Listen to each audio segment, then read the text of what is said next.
It was a typical Wednesday afternoon when the email notification pinged on my phone, interrupting the monotony of another endless workday.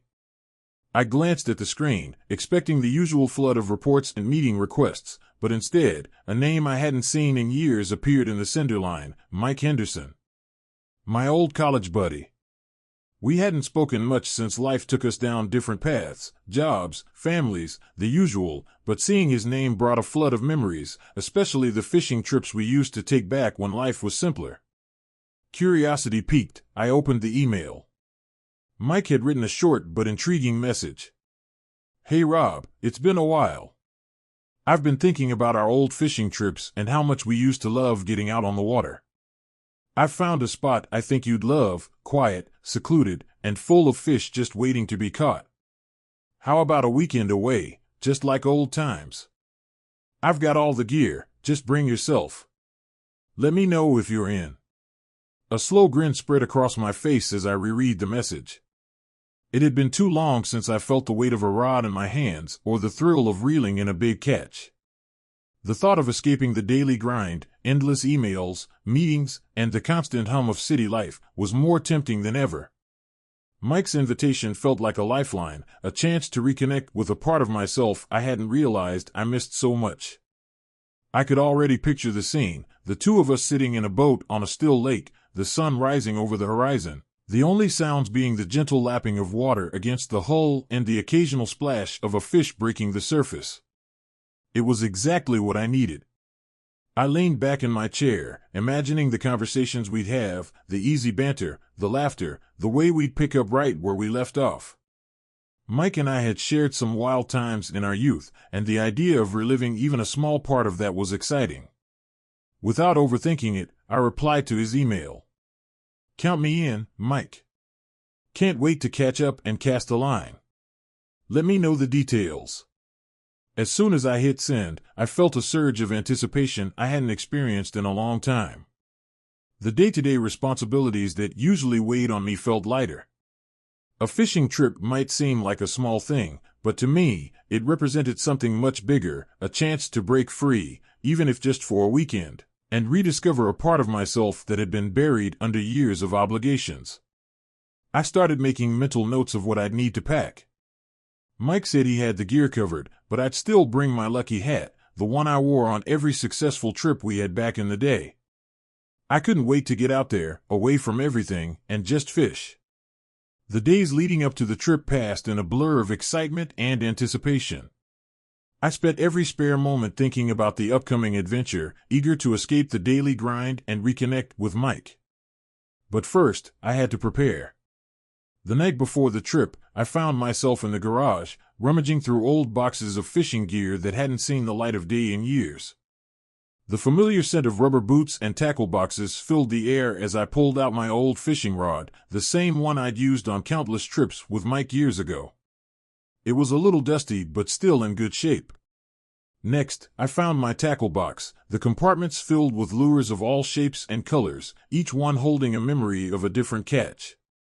As I packed, I couldn't help but think of a few essentials beyond the usual gear. I grabbed my lucky fishing hat, a worn, faded baseball cap that had somehow always brought me good fortune on the water. Then, my eyes fell on something unusual, an old, weathered journal I hadn't touched in years. It was a gift from my grandfather, a place where I used to record every fishing trip, every catch, and every odd occurrence on the water. It seemed fitting to bring it along, as if this trip might be one worth documenting. Next, I grabbed an item that felt a bit out of place, a small, intricately carved wooden box that I'd picked up at a flea market years ago. I had no idea why I wanted to bring it, but something about it called to me. Maybe it was the craftsmanship, or maybe it was the sense of mystery it held, like a talisman for good luck. Finally, I added a small survival kit to my bag, something I wouldn't have thought twice about in my younger days, but now felt necessary. A compact flashlight, a multi-tool, some energy bars, and a few other basics found their way into the pack, just in case. The next morning, I was up before the sun, a mix of excitement and nervous energy coursing through me. I loaded up the truck, double-checking that I had everything I needed. As I slid into the driver's seat, I couldn't help but feel a surge of freedom. The open road stretched out before me, and with it, the promise of adventure. The drive to the remote fishing spot Mike had mentioned was longer than I expected. The highways gave way to winding country roads, which eventually turned into narrow dirt paths, cutting through dense forests and past rolling hills. The further I drove, the more isolated I felt, and I couldn't help but notice how different this place was from our old haunts. It was wilder, more untamed. As I drove deeper into the wilderness, my cell phone signal began to fade until it finally disappeared altogether. It was just me and the road now, with no distractions, no obligations, just the thought of fishing, the quiet of nature, and the promise of a weekend away from it all. Finally, after what felt like hours of winding through the woods, I arrived at the spot Mike had described. It was even more secluded than I'd imagined. The lake was hidden away, surrounded by thick trees and underbrush, with not a soul in sight. The water was perfectly still, reflecting the overcast sky above, and a gentle breeze rustled through the leaves, creating the only sound in the otherwise silent landscape. I parked the truck, took a deep breath, and stepped out, feeling the cool air on my face. There was something about the place that felt almost sacred, like it was untouched by time. I grabbed my gear and headed down to the water's edge, eager to see if Mike had arrived yet. As I approached the shore, I couldn't help but feel a strange mix of excitement and unease. This place was beautiful, no doubt, but there was something else, a feeling that this trip might turn out to be more than just a weekend of fishing. The morning light filtered through the trees as I made my way to the dock, the surface of the lake like glass, reflecting the soft hues of dawn. Mike was already there, sitting on a cooler with a coffee mug in hand, his breath visible in the cool morning air. He looked up as I approached, a grin spreading across his face. "About time you showed up, Rob," he teased, raising his mug in greeting. "I was starting to think you got lost." I chuckled, dropping my gear beside his. "Almost did. You weren't kidding about this place being remote. I half expected to see Bigfoot on the way in." Mike laughed, the sound echoing across the still water. "Yeah, it's off the beaten path, all right. But that's what makes it perfect. No distractions, just us, the water, and the fish." We loaded our gear into the small aluminum boat Mike had brought. It was nothing fancy, but it was sturdy, and I knew it would get the job done. I took the oars while Mike secured our rods and tackle boxes, and soon we were gliding across the lake, the only sound the gentle splash of the oars dipping into the water. The lake was surrounded by dense forest, the trees standing like silent sentinels, guarding the tranquility of the place. There wasn't a ripple on the surface, not a hint of movement beneath the water. It was peaceful, almost eerily so. The air was crisp and cool, the scent of pine and earth filling my lungs with every breath. It felt like we were the only two people in the world. We found a promising spot near the center of the lake, where the water was deep and dark, and Mike dropped anchor. We cast our lines, the lures cutting through the water with a satisfying plunk before settling into the depths below. And then we waited. For a long time, neither of us said a word. We simply sat there, the boat gently rocking, our eyes fixed on the bobbers floating on the surface. The sun was climbing higher, burning off the morning mist and warming the air, but the fish weren't biting. It didn't matter, though, just being out there, away from everything, was enough. After what felt like hours, Mike finally broke the silence. "You remember that trip we took up to Lake Michigan? The one where we got caught in that storm?" I smiled, nodding as I recalled the memory. "How could I forget? We were soaked to the bone, and I think I lost half our bait when the tackle box went overboard." Mike chuckled. "Yeah, and we still managed to catch the biggest walleye of our lives. Must have weighed at least 10 pounds.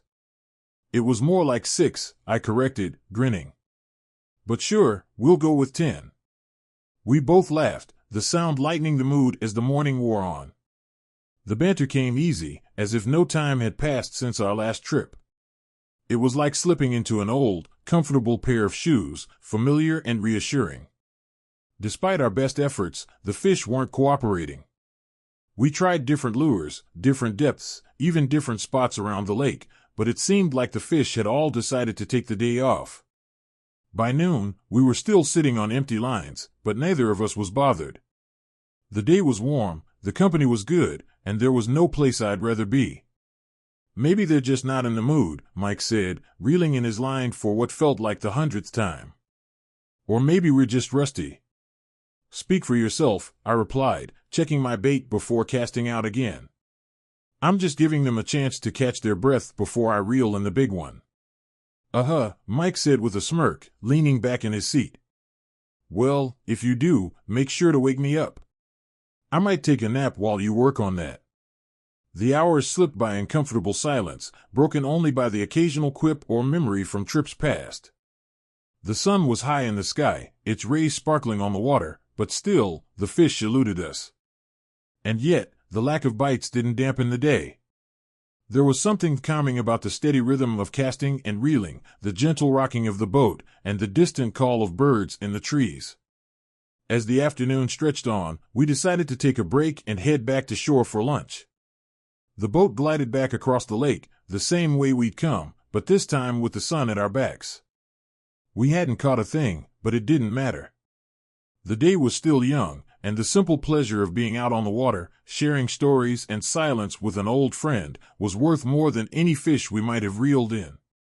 After a leisurely lunch on shore, Mike and I were eager to get back out on the water. The sun was still shining brightly, and a light breeze had picked up, rippling the surface of the lake. We figured the fish might be more active in the afternoon, and we were determined to turn our luck around. We pushed off from the dock, and as we rowed back to our earlier spot, the lake seemed even more inviting.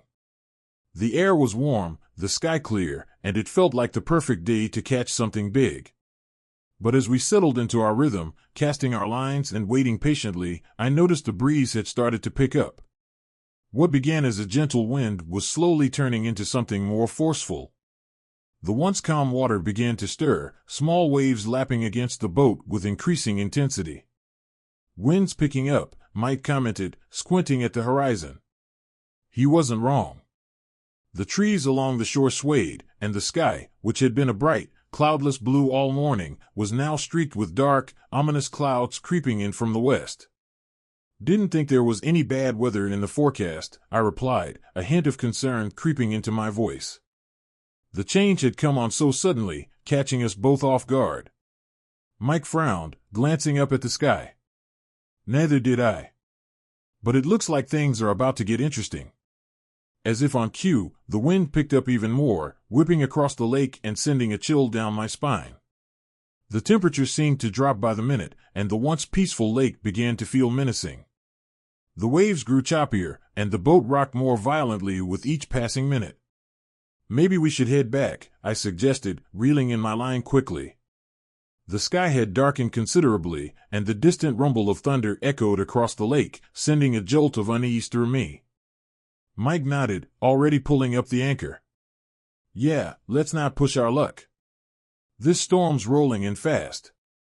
We worked quickly, but the weather was faster. The wind howled around us, and before we knew it, fat drops of rain began to pelt the water, turning the surface into a chaotic, churning mess. The calm, idyllic lake from earlier in the day had transformed into something unrecognizable, and the mood in the boat shifted from relaxed to tense. As we struggled to navigate back to shore, the rain intensified, pouring down in sheets that obscured our vision and soaked us to the bone. The waves slammed against the boat, threatening to capsize us with every surge.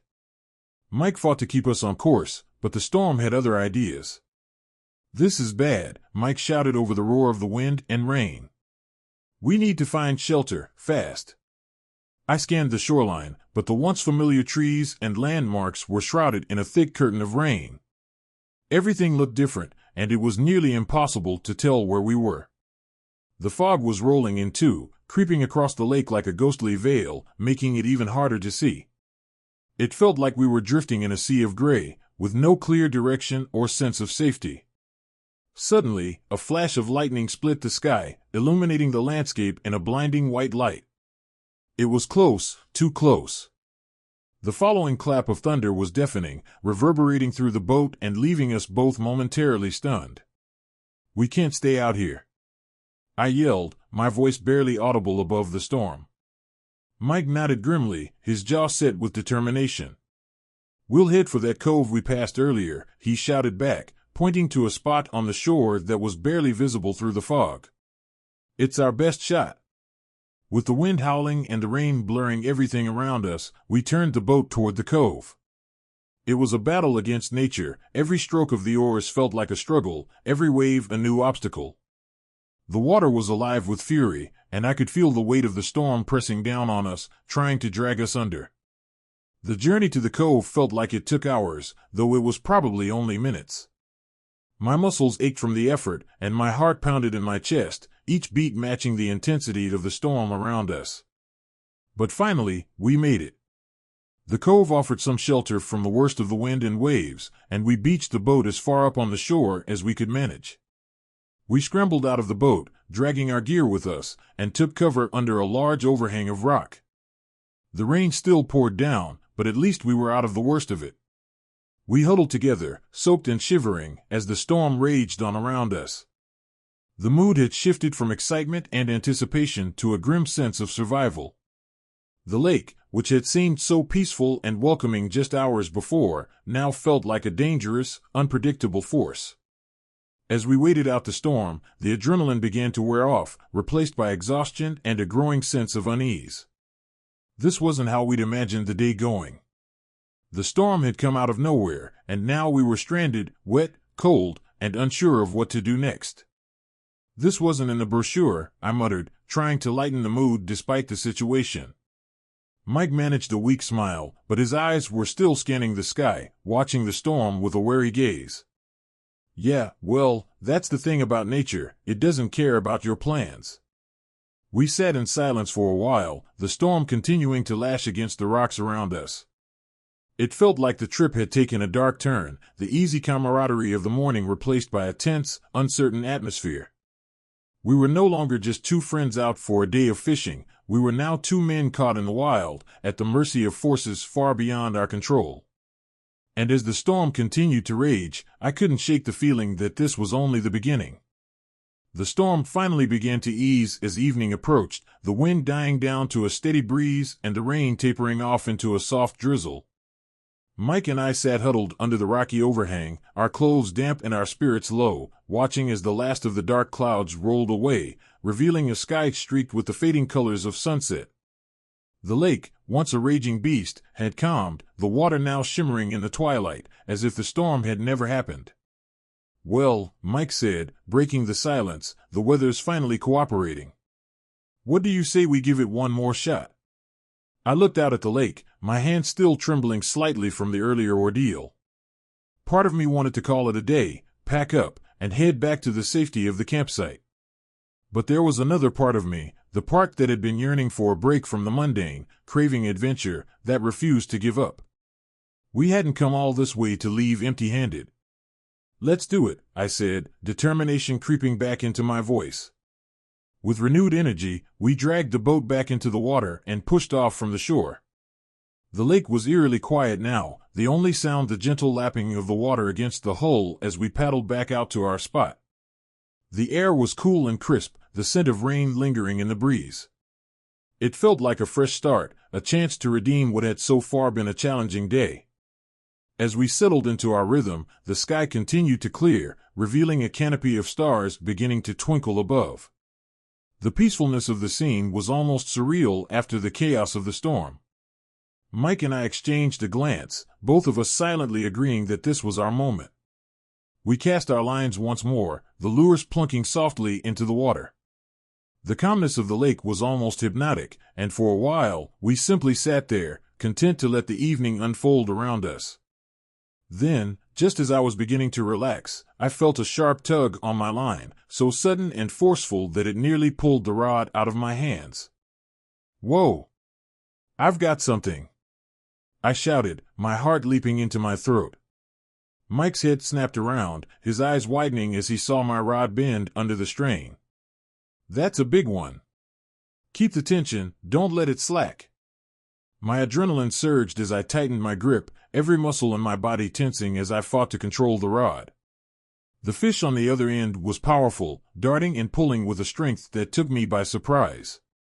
It was like nothing I'd ever felt before, a living, thrashing force of nature, trying desperately to escape. Holy hell, this thing's a monster. I grunted, struggling to reel it in. The line whizzed and hummed with tension, vibrating with the energy of the battle. Don't let it get away, Rob. Mike urged, grabbing a net and moving to the edge of the boat, ready to assist. You've got this.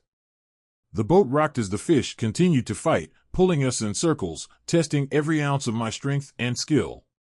My arms burned with effort, my hands gripping the rod so tightly I could feel the vibrations all the way up to my shoulders. I could feel the sweat on my brow, mixing with the rainwater that still clung to my skin. This was it, the catch of a lifetime, the moment every angler dreams of. The fish made a sudden, desperate lunge toward the depths, and for a second, I thought I was going to lose it. The line strained, the rod bending to its breaking point, but I held on, gritting my teeth as I slowly began to reel it back in. I see it, Mike shouted, peering into the water. It's huge, man. Keep going, you're almost there. With one last burst of strength, I managed to bring the fish closer to the surface, its silhouette visible just below the water. It was massive, easily the biggest catch I'd ever hooked. The sight of it fueled my determination, and I knew I was just moments away from victory.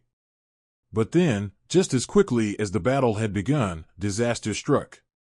With a sudden, violent thrash, the fish made one final bid for freedom, twisting and jerking with incredible force. The line snapped with a loud crack, the sound echoing across the lake like a gunshot. The rod recoiled in my hands, the tension disappearing in an instant. No! I yelled, watching in disbelief as the fish disappeared into the depths, leaving nothing but a few ripples on the surface of the water. The rod went limp, the broken line dangling uselessly in the air. I sat there, stunned, my heart still racing. The realization of what had just happened hit me like a punch to the gut. I had been so close, so unbelievably close, and then, in the blink of an eye, it was gone.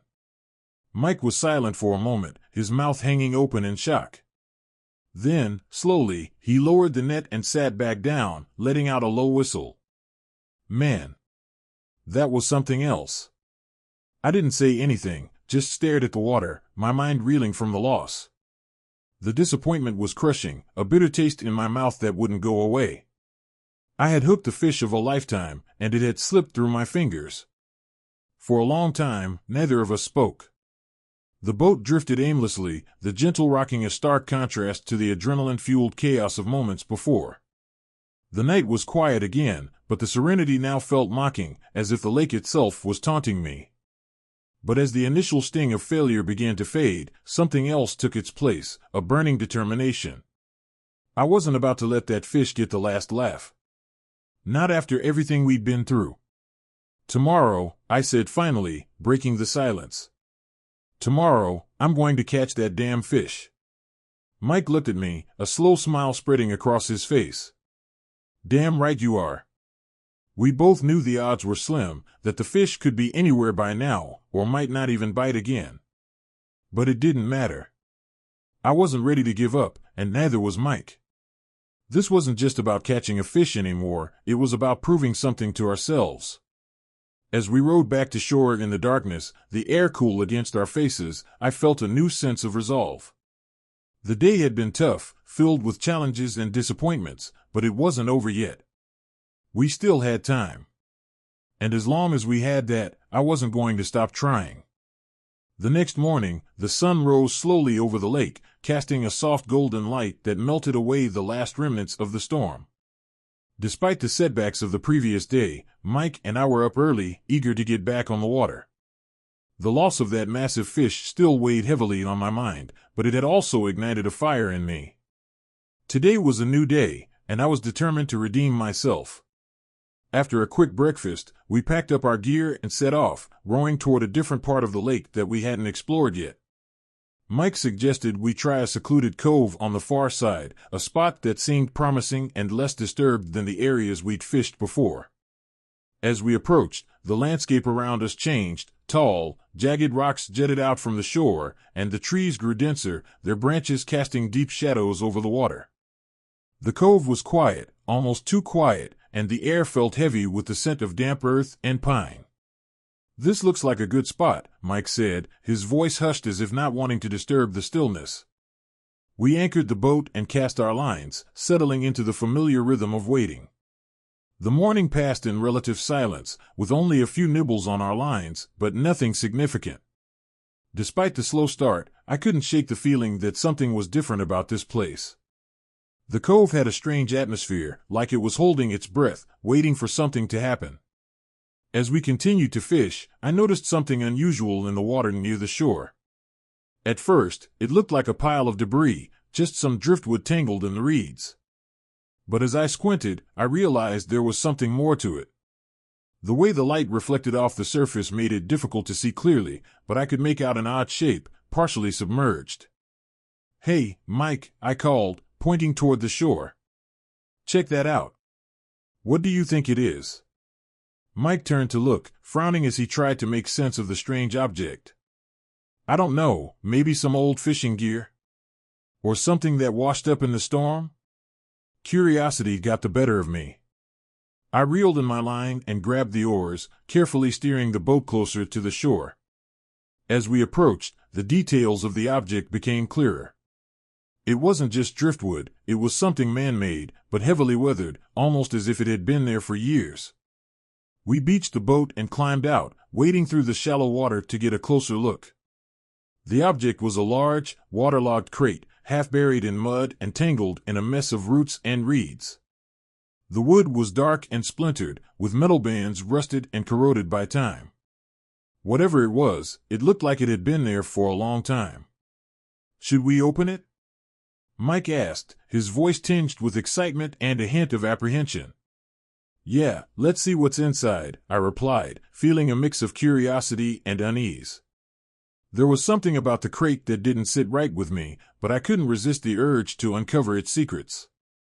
We found a broken branch nearby and used it to pry open the lid, which creaked and groaned as it finally gave way. Inside, the contents were just as strange as the crate itself. The first thing that caught my eye was an old, leather-bound book, its pages yellowed and brittle from years of exposure to the elements. Next to it were several small, carved wooden figurines, each one depicting a different animal, but with features that were slightly off, almost distorted. "What the hell is this?" Mike murmured, picking up one of the figurines. It was a carving of a fish, but the proportions were all wrong. Its eyes were too large, its mouth too wide, giving it a grotesque appearance.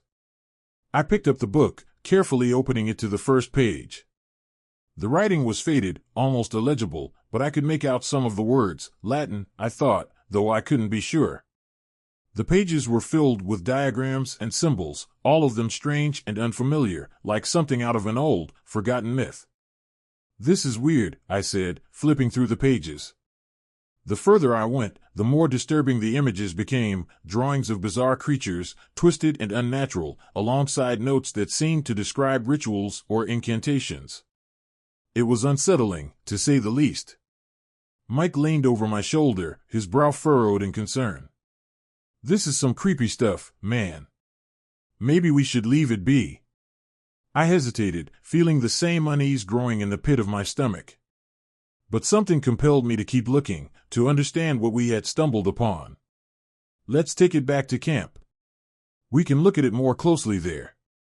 Mike didn't argue, but I could tell he was just as unsettled as I was. We packed the items back into the crate and carefully carried it to the boat, both of us glancing over our shoulders as we did, as if expecting someone, or something, to be watching us. As we rode back to camp, the mood had shifted.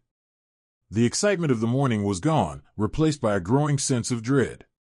The lake, which had seemed so inviting the day before, now felt foreboding, the shadows deeper and the silence more oppressive. Even the air seemed heavier, as if the discovery had disturbed something that was better left undisturbed.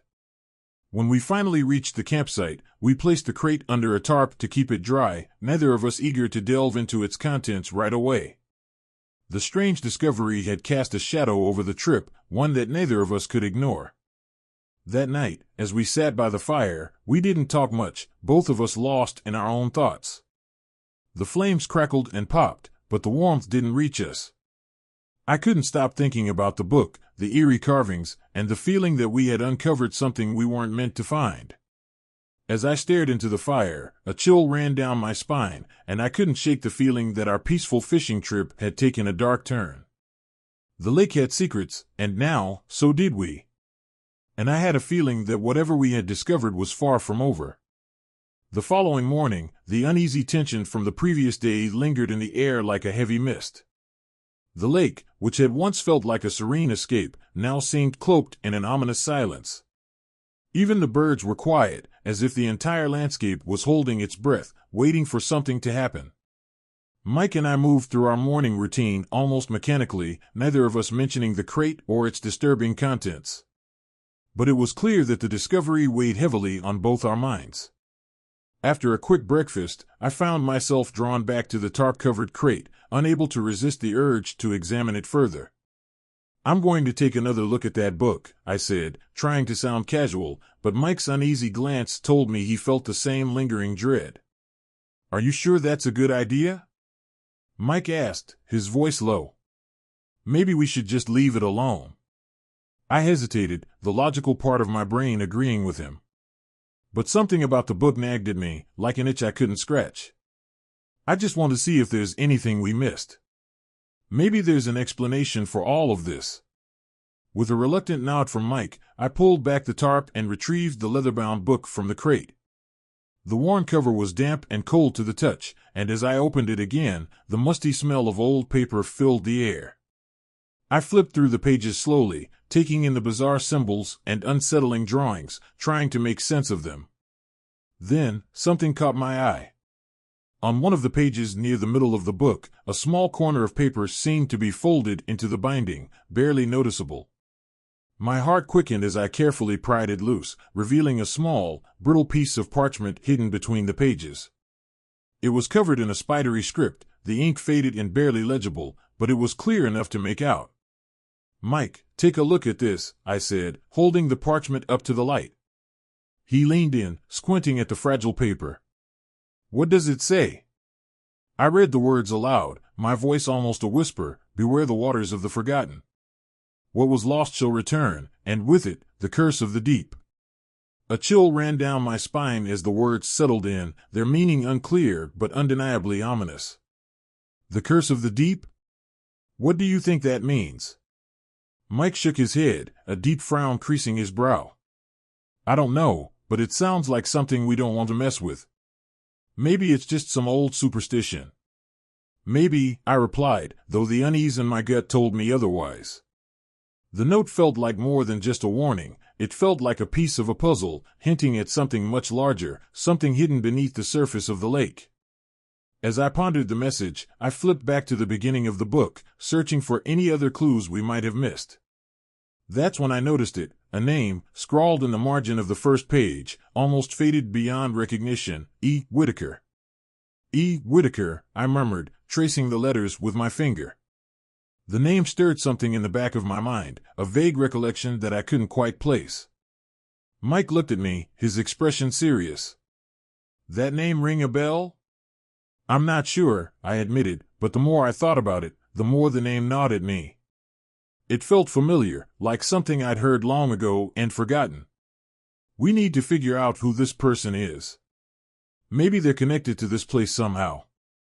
Mike nodded slowly, his apprehension giving way to curiosity. "You think it's related to the lake?"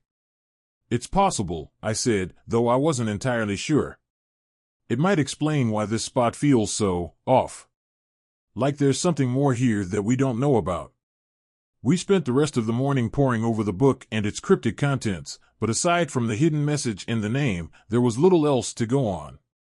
The diagrams and symbols were too obscure, the writing too faded to decipher any clear meaning. As we sat in silence, the weight of the mystery settled over us. The trip had taken a turn neither of us had expected, and now, the excitement of fishing had been replaced by a growing sense of foreboding. It was clear that whatever we had discovered wasn't just a random find, it was tied to something much bigger, something that had been buried and forgotten for a reason. But there was one thing that still didn't add up. "Mike," I said, breaking the silence, "why did you choose this lake?" He looked up at me, surprised by the question. What do you mean? I mean, you could have picked any spot for us to fish. Why this one? Did you know about this place before? Mike hesitated, and for a moment I thought he was going to brush it off. But then he sighed, running a hand through his hair. I wasn't going to mention this, but, yeah, I've heard stories about this lake. Old rumors, mostly. People say it's cursed, that weird things happen here. I didn't believe it, figured it was just local legend, you know? Why didn't you tell me? I asked, the unease in my stomach growing.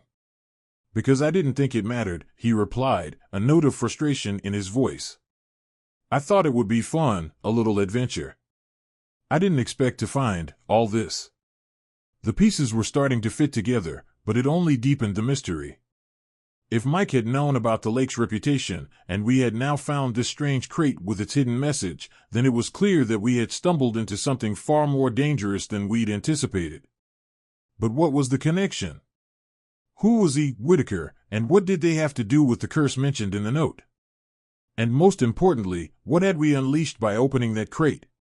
As the day wore on, the sense of impending doom grew stronger. I couldn't shake the feeling that we were on the brink of something dark and powerful, something that had been waiting for us to uncover it. The lake, once a place of peace and solitude, now felt like a trap, one that we had willingly walked into. And as the sun dipped lower in the sky, casting long shadows over the water, I knew one thing for certain: we weren't leaving until we uncovered the truth. No matter what it cost us. The discovery of the hidden message weighed heavily on my mind as the day wore on. The ominous words, combined with the strange artifacts in the crate and Mike's confession about the lake's dark reputation, had turned what was supposed to be a peaceful fishing trip into something far more unsettling. I couldn't shake the feeling that we were entangled in something we didn't fully understand, something dangerous. As the afternoon sun dipped toward the horizon, casting long, eerie shadows over the camp, I knew I couldn't ignore the growing tension between Mike and me any longer. We needed to clear the air, to get to the bottom of what was really going on.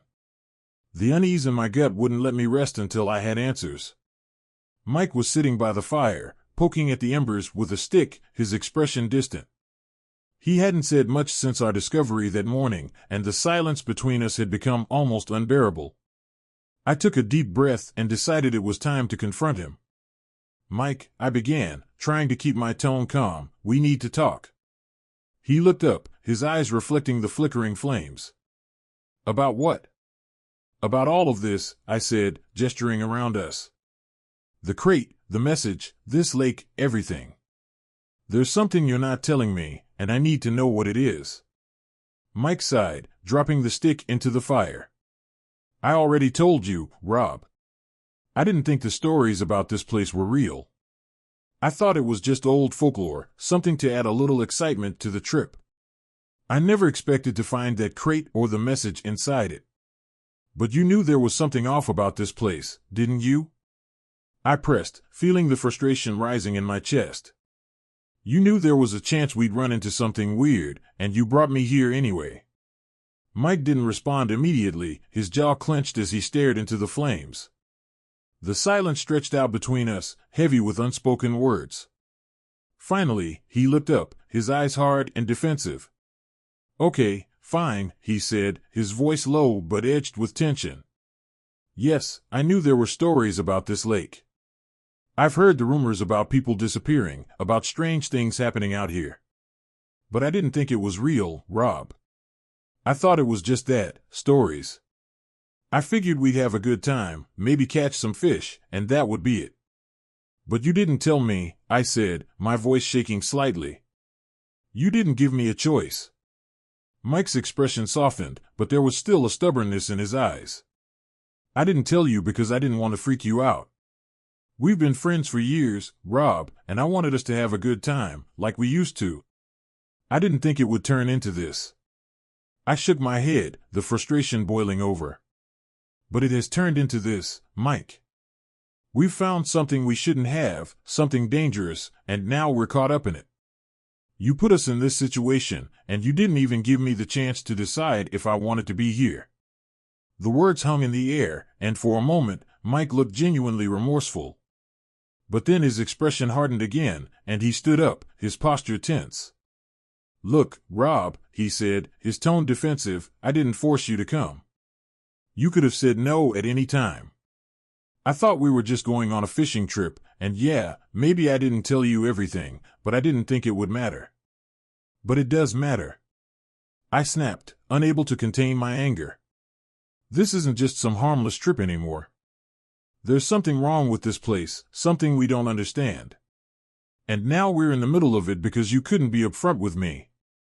Mike's face twisted with frustration, and he took a step closer, his voice rising. "I'm sorry, okay? I messed up, but we're in this together now. Blaming me isn't going to fix anything. We need to figure out what's going on and how to get out of it."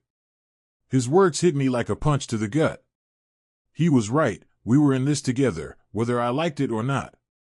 But the anger and mistrust that had been building inside me were too strong to ignore. I couldn't shake the feeling that Mike had led us into something far darker than either of us had anticipated. "Why this lake, Mike?" I asked, my voice quieter now, tinged with suspicion. "Out of all the places we could have gone, why did you choose this one?" Mike hesitated, his gaze shifting away from mine. For a moment, I thought he wasn't going to answer. But then he sighed heavily, running a hand through his hair. "Because of the stories," he admitted, his voice low. "I was curious. I wanted to see if there was any truth to them. I thought if we spent a couple of days out here, we'd see something cool, you know? I didn't expect it to be like this." His admission hung in the air, and I felt a cold wave of realization wash over me. Mike had brought us here not just for a fishing trip, but to chase down a legend, to satisfy his own curiosity without considering the consequences. "You put us in danger for a thrill?" I asked, my voice barely above a whisper. Mike met my gaze, and I could see the guilt in his eyes. "I didn't mean to, Rob. I never wanted this to happen. But now that we're here, we need to see it through. We need to figure out what this all means and how to get out of it." I wanted to stay angry, to hold on to the betrayal I felt. But as I looked at Mike, standing there with the weight of his mistake written all over his face, I couldn't bring myself to hate him. We were both caught in something far beyond our understanding, and staying divided wouldn't help us survive whatever was coming. "Okay," I said finally, letting out a long breath. "We'll figure this out. But if there's anything else you haven't told me, now's the time." Mike nodded, relief flickering in his eyes. "That's it, I swear. I'm with you, Rob. We'll get through this together." The tension between us eased slightly, but the uncertainty still hung in the air, thick and suffocating. We had confronted each other, but the real confrontation, the one with whatever haunted this lake, was still ahead. And as the fire crackled between us, I couldn't shake the feeling that the worst was yet to come. The sun dipped below the horizon, plunging the lake into darkness, and with it came a cold wind that whispered through the trees, carrying with it the secrets of the deep. The night had settled in fully, the darkness wrapping around the lake like a shroud. The fire crackled weakly, struggling to keep the encroaching cold at bay, but it was clear that whatever warmth we felt wasn't just from the dwindling flames. Mike and I sat across from each other, the tension between us still present, but tempered by a shared determination. We knew we were on the brink of something that had been waiting for us, lurking in the shadows of this cursed lake. After the confrontation earlier, we had combed through the old book again, desperately searching for any clue that might explain what was happening. The strange symbols, the disturbing images, and the cryptic message we had found only deepened the mystery. But one thing was clear, we had unleashed something, and now we had to face it. "Rob, listen," Mike said, breaking the silence. "Whatever happens, we have to stick together. We don't know what we're dealing with, but we can't let it tear us apart." I nodded, my resolve hardening. "Agreed. But we need a plan. We can't just sit here waiting for something to happen." As if in response to my words, the wind picked up suddenly, howling through the trees with an eerie intensity. The flames of the fire flickered wildly, and I felt a deep, unsettling chill run through me. The air around us seemed to thrum with energy, as if the very lake itself was coming to life. "What the hell?" Mike muttered, standing up and looking out over the water. The surface of the lake, once calm, had begun to ripple, waves forming despite the lack of any visible disturbance. It was as if something beneath the water was stirring, awakening. And then we heard it, a deep, resonant sound that seemed to come from the very heart of the lake. It wasn't the sound of an animal or the wind, but something much more primal, a low, rumbling growl that sent shivers down my spine. "We need to move," I said, grabbing Mike's arm. "Now." We scrambled to our feet, but before we could take a step, the ground beneath us began to shake. The tremor was subtle at first, but it quickly grew in intensity, knocking us off balance and sending the remnants of our camp crashing to the ground. "Mike, get to the boat!" I shouted, but my voice was nearly drowned out by the roar of the lake, the water now churning violently. The boat, which had been anchored safely on the shore, was now being pulled out into the lake, as if drawn by an invisible force. "We can't get to it," Mike yelled, pointing to the boat as it drifted farther away. Panic surged through me as I realized we were trapped, with no way to escape whatever was coming. The growling sound grew louder, reverberating through the air, and I could feel it in my bones, a deep, primal fear that gripped me like a vice. The ground continued to quake, and the trees around us swayed dangerously, their branches creaking under the strain. And then, as suddenly as it had begun, the shaking stopped. The air grew still, the lake fell silent, and for a moment, it was as if time itself had paused. But that moment of calm was short-lived. The water near the center of the lake began to bubble, as if something massive was rising from the depths. I could barely breathe as I watched, transfixed by the sight. The water surged upward, and then, with a deafening roar, something enormous broke the surface, a dark, hulking shape that defied description. It was a creature unlike anything I had ever seen, its massive body covered in scales that glistened in the moonlight. Long, twisted tendrils snaked out from its sides, thrashing in the water with terrifying speed. Its eyes, glowing a sickly green, locked onto us with an intensity that made my blood run cold. "Oh my God," Mike whispered, his voice trembling with fear. The creature let out another roar, and I knew, without a doubt, that this was the source of the curse, the thing that had been waiting in the depths for us to find it. "We have to run," I shouted, grabbing Mike and pulling him toward the trees. We sprinted into the forest, the ground still trembling beneath our feet, the creature's roars echoing through the night. Branches whipped at our faces as we ran, but I didn't dare slow down.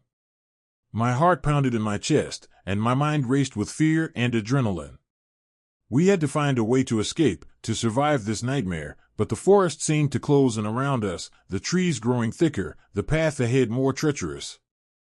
Behind us, the creature continued its pursuit, its massive form crashing through the water and onto the shore.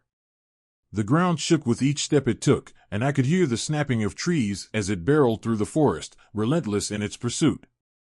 "We need to get to higher ground," Mike shouted, barely audible over the chaos around us. "There's a ridge up ahead," I called back, remembering the rocky outcrop we had passed earlier that day. If we could reach it, we might be able to find some kind of shelter, some way to fend off the creature. We pushed forward, our legs burning with the effort, our breath coming in ragged gasps. The creature was closing in, its growls growing louder, more aggressive. It was as if the entire forest was alive with the sound of its rage. Finally, we broke through the trees and reached the ridge, a steep, rocky incline that led up to a small plateau. We scrambled up the rocks, our hands slipping on the wet stone, but desperation fueled our climb. We reached the top just as the creature burst through the tree-line, its massive form looming over us. "Grab that," Mike shouted, pointing to a large, jagged branch that had fallen nearby. I didn't hesitate. I picked it up, feeling its weight in my hands, and took a defensive stance. The creature let out another roar, and I could see its glowing eyes fixed on us, full of anger and hunger. It lunged forward, one of its twisted tendrils reaching out to grab us. I swung the branch with all my strength, striking the tendril with a sickening crack. The creature recoiled, letting out a pained shriek, but it wasn't done. It lunged again, its tendrils thrashing wildly, and I realized we were fighting a losing battle. "Mike, we can't keep this up," I shouted, desperation creeping into my voice. We don't have a choice, he yelled back, swinging another branch at the creature. But even as he spoke, I could see the exhaustion in his eyes, the fear that this might be our last stand. The creature reared back, preparing for another attack, and I knew we were out of time. I felt a surge of adrenaline, and in that moment, a clarity that cut through the fear. We couldn't defeat this thing, not with brute force. But maybe we could outsmart it. Mike, follow me. I shouted, grabbing his arm and pulling him toward the edge of the ridge. The drop was steep, but there was a chance we could make it to the water below, where the rocks might offer some protection. Without hesitation, we leaped off the ridge, the wind rushing past us as we plummeted toward the water. The creature roared in frustration, but it was too late. We hit the water hard, the cold shock jolting my senses, but I forced myself to move, to swim toward the safety of the rocks. We scrambled onto the rocky shore, breathless and battered, but alive. The creature howled from above, thrashing in rage, but it couldn't reach us now. We had escaped, at least for the moment. As we lay there, gasping for breath, the reality of what had just happened began to sink in. We had faced the curse of the lake, the creature that had haunted this place for who knows how long, and somehow, we had survived. But the fear hadn't completely left me. The creature was still out there, and I knew it wouldn't stop until it had what it wanted. We were still in danger, and the mystery of the lake was far from solved.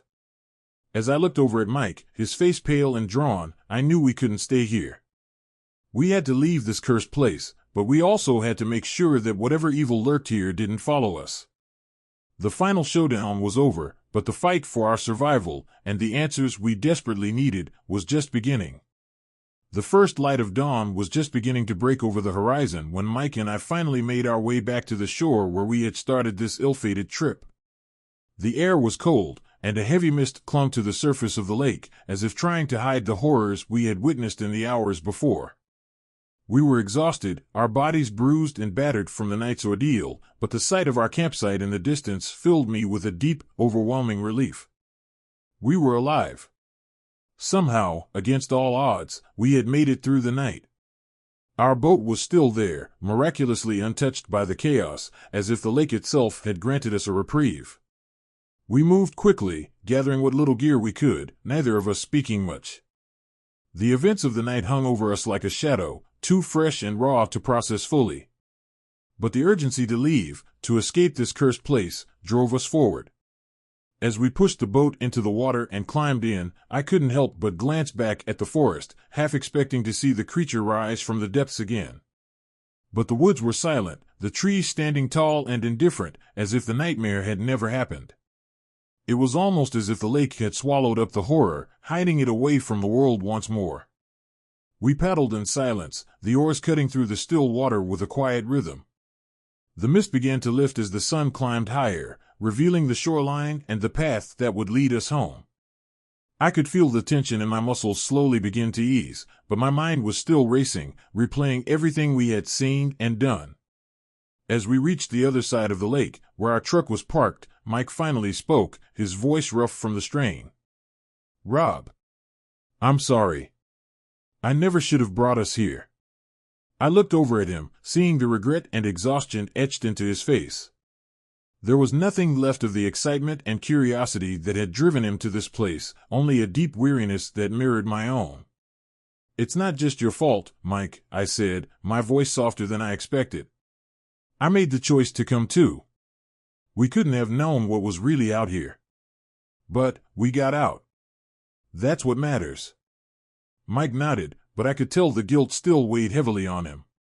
We pulled the boat onto the shore, securing it before heading to the truck. The sight of the familiar vehicle brought a sense of closure, as if returning to it was a final step in putting this nightmare behind us. As we loaded up, I paused, turning back to look at the lake one last time. The water was calm, almost serene, reflecting the morning sky like a mirror. It was hard to believe that beneath that peaceful surface, something so dark and powerful lurked. But I knew the truth. We had seen it, faced it, and barely survived. "What do you think that thing was?" Mike asked, his voice tinged with both curiosity and dread. I shook my head slowly. I don't know. A creature, a curse, something ancient, something we weren't meant to find. But whatever it was, it's tied to this place. And I think it's better left alone.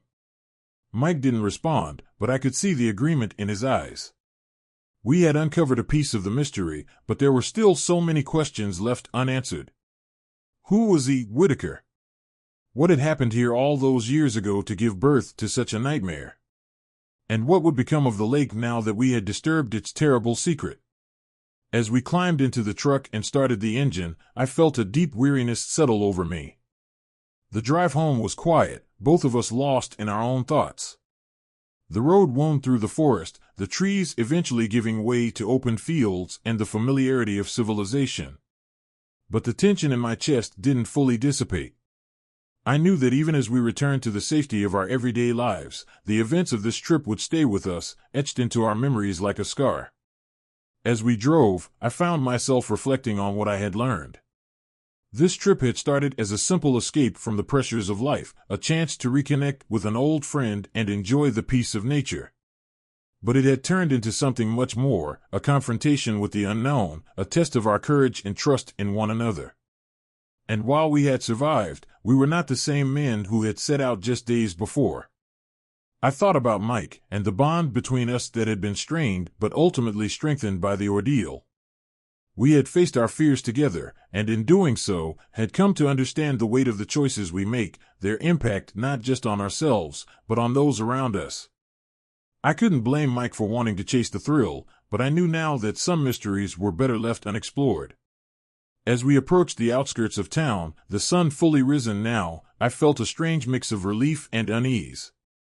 We were home, but the world felt different, smaller, somehow, compared to the vast, unknowable depths of that lake.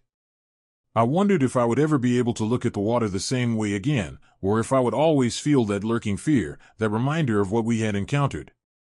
We pulled up in front of my house, the familiar sight of it grounding me back in reality.